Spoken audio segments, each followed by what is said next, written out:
Hi, and welcome to the Stage 17 review. In Stage 17, we met the genitive case. And at the end of the stage, you should understand that the genitive case is used to express possession and other relations that usually can be translated into English of. You should know the genitive singular and plural forms of the first, second, and third declensions. You should know that most third declension nouns, like Leo, have genitive plurals in but some third declension nouns, like kiwis, have genitive plurals in eum, and we call these I stems. And you should be able to fill in the following charts. So let's start with the first declension. So notice that we're putting in the genitive here between the nominative and the dative. And this is a full declensional chart for Puela. So we're not going to add more cases. We're done now. So don't worry about that. So Puela, Puelai, that's our new genitive singular. Puelai, Puelam, Puela.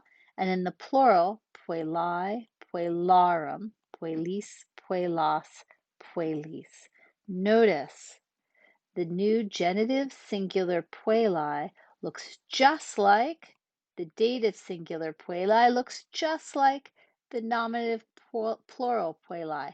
So when you hit this form, you're going to have to think about whether it's genitive singular, dative singular, or nominative plural. Now let's look at the second declension. So again, servus, servi, servo, servum, servo, servi, servorum, servis, servos, servis. Again, a new ambiguity. The genitive singular of the second declension ends in long I, but so does the nominative plural. So again, when you see that form, now you have to be careful about whether it's genitive singular or nominative plural. Now we're going to look at Leo. Now, remember, third declension nouns, the nominative singular can really look like anything. But remember that there's a stem that might look a little different that we use throughout the rest of the chart. Okay, so Leo nominative, Leonis genitive singular, and there's that stem, Leon, Leoni, Leonem, Leone, Leones, Leonum, Leonibus, Leones, Leonibus. There's something to be careful about here too. Look at this Leonum. Because Leo is a third declension noun, that ending means genitive plural. If you look back at the second declension though, an ending means accusative singular. So when you see a noun, you have to know what declension it is to be able to interpret the endings. All right, so now we're going to look at another third declension noun, and that's kiwis. So kiwis nominative, and actually kiwis again genitive. There's that stem, kiw, kiwi, kiwem, kiwe, kiwis, kiwium, kiwibus, kiwis, kiwibus.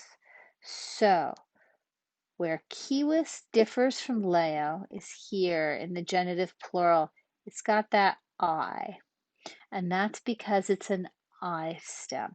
Other than that, kiwis works just like Leo.